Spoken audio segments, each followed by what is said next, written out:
for your comedic enjoyment, here is Rachel Manson. Thank you, guys. Oh my God. God, I'm so happy to be back in Kingston. You guys are such dirty sluts. I'm so happy to be among friends. Do you guys like this onesie? I picked it out for you specifically. It was a terrible choice in outfit. It is an outfit made out of jean, and there are 700 million people in here. I'm hot. See, oh, thank you. I wasn't fishing for that, but I appreciate it.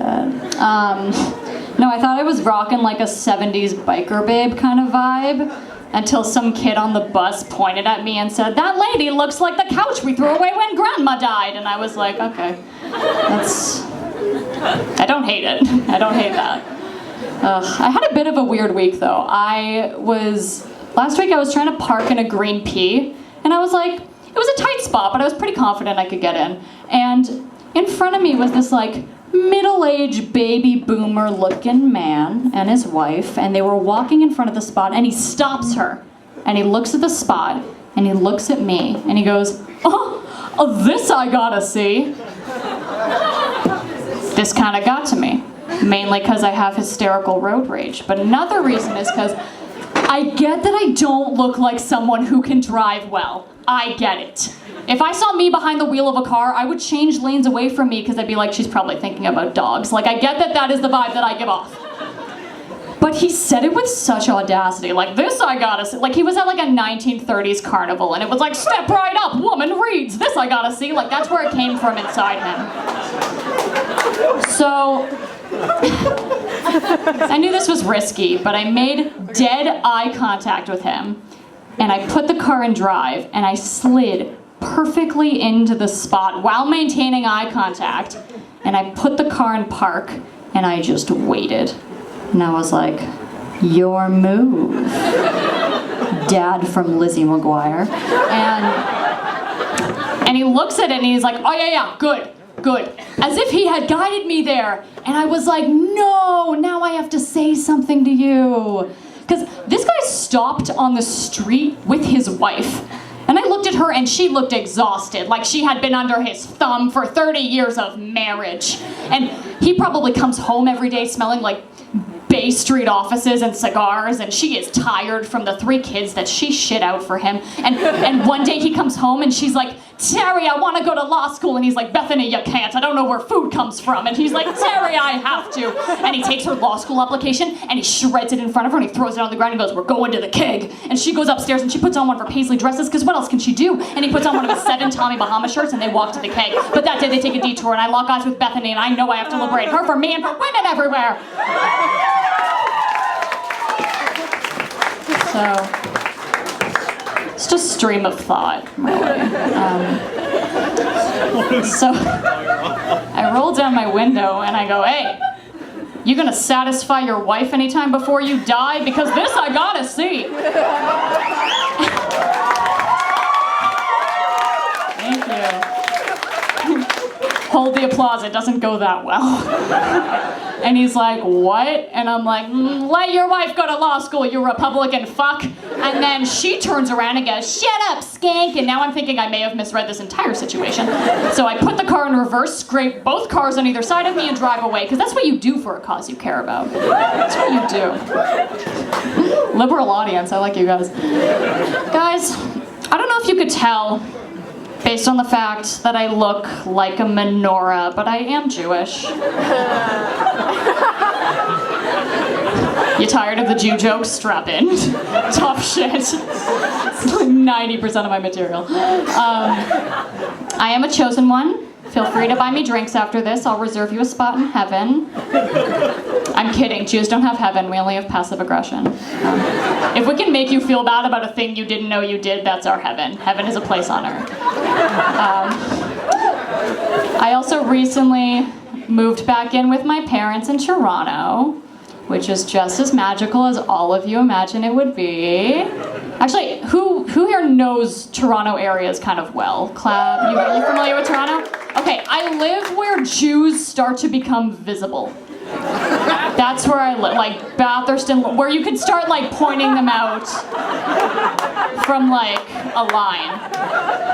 That sounded bad. Don't put Jews in a line and point them out, but you know what I mean. You could point them out. Is what I'm saying.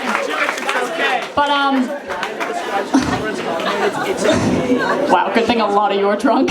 But I don't know. There's some give and take with living with my parents. It's the most frustrating thing probably is the toll it's taken on my sex life. I'm gonna be completely honest with you guys.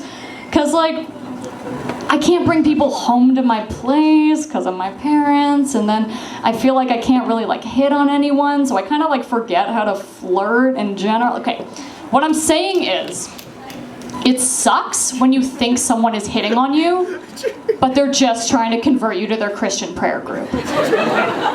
There's not a joke there, it's just very disappointing.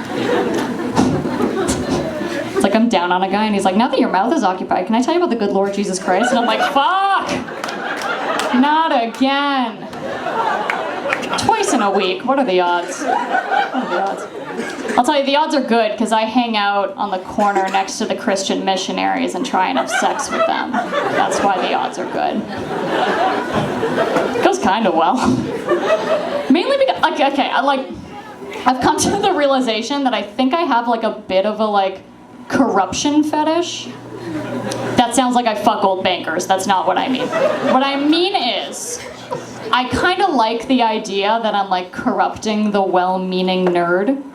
So this is 100% real. I used to make my ex-boyfriend, highlight the word ex here, dress in like Chandler sweater vests and glasses.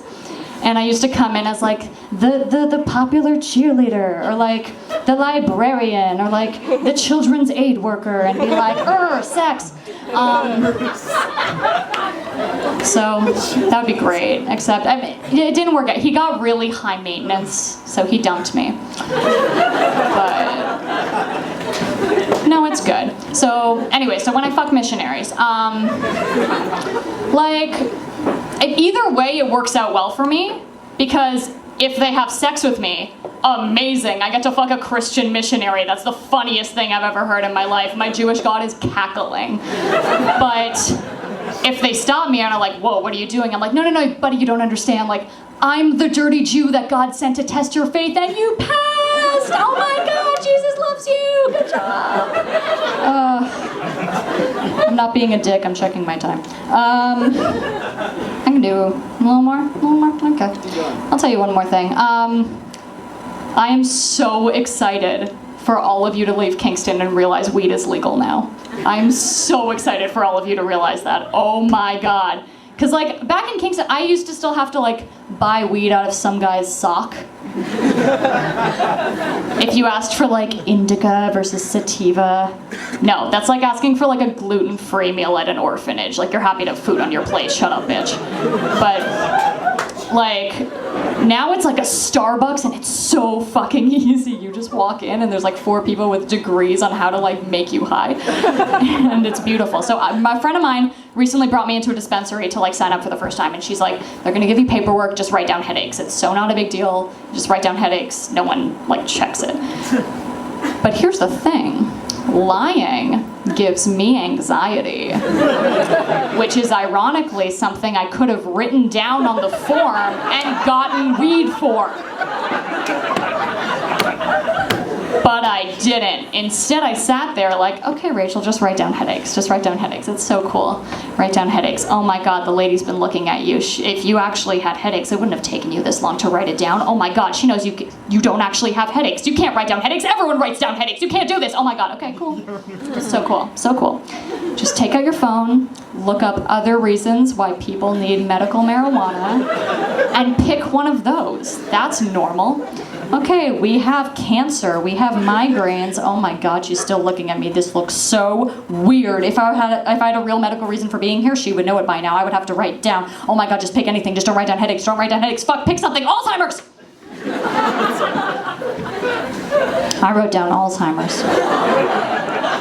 And I still got membership. It's totally fine. Now I just go to my dispensary and every time I walk in, I'm like, where's Jared? Just to kind of like keep up my charade. Guys, you guys have been so much fun. I love you all so much. Be good.